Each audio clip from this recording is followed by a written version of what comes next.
कन्या राशि राशि चक्र की छठी राशि है। बुध इस राशि के स्वामी हैं। बुध ग्रहों में युवराज माने जाते हैं। कन्या राशि पृथ्वी तत्व और द्विस्वभाव राशि है। कन्या जातक सामाजिक और धार्मिक होते हैं। ये अपने कष्टों को भाग्य मान करके स्वीकार करते हैं। सहनशील और दृढ़ इच्छा शक्ति वाले होते हैं। नए नए श्रृंगार करना, नए नए स्थानों पर घूमना फिरना इन्हें पसंद होता है। स्वभाव से क्षमताशील चंचल होते हैं। ये प्रवृत्ति इनकी प्रकृति प्रेमी होते हैं। रोमांचक कार्यों की तरफ विशेष रुचि इनकी होती है। परिश्रमी होते हैं, साहसी होते हैं, हठी और किसी न किसी तकनीक को देख करके इसे सीख लेने वाले होते हैं।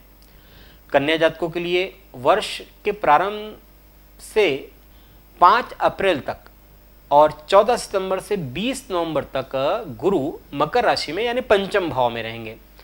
5 नवंबर से 14 सितंबर और 20 नवंबर से वर्ष के अंत तक कुंभ राशि में षष्ठम स्थान पर कन्या जातकों के लिए गोचर करेंगे। शनि पूरे वर्ष मकर राशि में पंचम स्थान पर और राहु नवम में भाग्य स्थान को सुशोभित करेंगे। केतु पराक्रम में कन्या जातकों के लिए भ्रमण करेंगे। ये थी गोचरीय स्थिति। अब वर्ष कैसा रहेगा?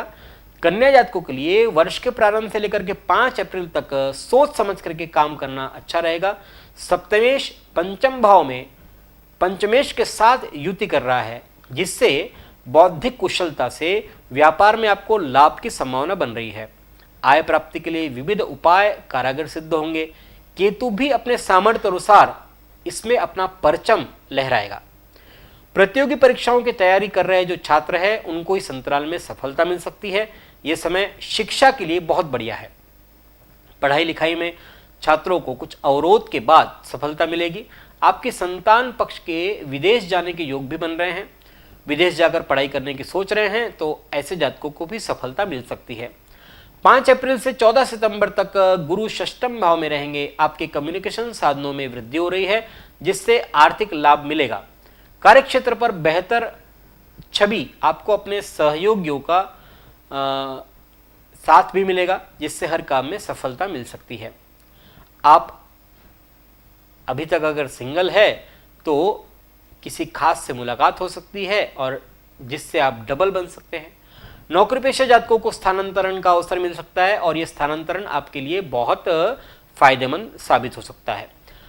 धार्मिक यात्रा पर जाना पड़ सकता है। इस अंतराल में किसी पवित्र नदी में भी स्नान करने का सौभाग्य आपको प्राप्त होगा। व्यवसाय के मामले में किसी छोटी दूरी की यात्रा पर जा सकते हैं। इस अंतराल में अपने निजी प्रयास करने से आपको सफलता मिल सकती है। आपके शत्रु भले ही सक्रिय होंगे, लेकिन आप उन पर विजय प्राप्त करने में भी सफल बनेंगे। आमदनी के लिए समय अच्छा है। इनकम में वृद्धि हो रही है, प्रबल योग है। इस समय आपको अपने बड़े भाई का सहयोग प्राप्त होगा। इस अंतराल में अपने खान पान का विशेष ध्यान देने की जरूरत है, अन्यथा मोटापे में वृद्धि हो सकती है। आप अपने खर्चों पर लगाम लगाने में भी असफल रह सकते हैं। राहु भाग्य में बैठ करके आपको कार्य क्षेत्र में हर काम में रुकावट ला सकता है, जिससे मन उदास रहेगा। आपके स्वास्थ्य में अचानक से गिरावट दर्ज हो सकती है।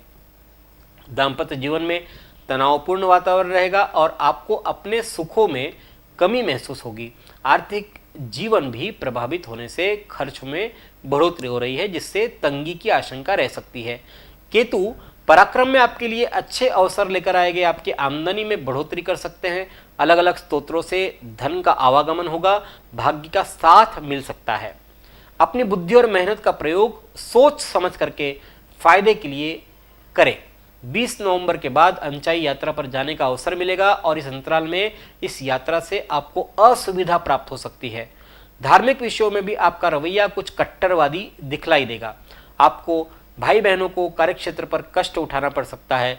उच्च शिक्षा की तैयारी कर रहे छात्रों को इस अंतराल में अच्छे परिणाम मिलेंगे और आप लाभ भी अर्जित कर सकते हैं।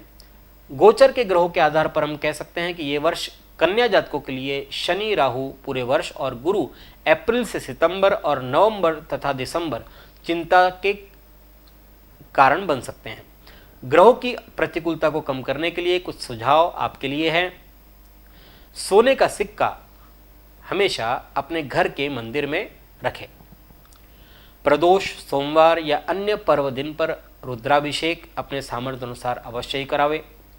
हनुमान जी का अभिषेक मंगलवार को चमेली के तेल से करें। यदि अमावस्या आ जाती है या फिर पूर्णिमा आ जाती है तो बहुत ही बेहतर। गाय को नियम से चारा डालें। बाएं हाथ में बिना जोड़ का चांदी का छल्ला धारण करें। तामसिक भोजन का त्याग करें। गेहूं, मसूर की दाल सिंदूर लगे पत्थर के साथ रखकर लाल कपड़े में बांध करके कोई बहते हुए जल में प्रवाहित कर दें। नीले रंग के कपड़े पहनने से बचें। इन उपायों को करके कन्या जातक अपने वर्ष को और ज़्यादा बेहतर बना सकते हैं। अब देखते हैं कालपुरुष की 7वीं राशि तुला।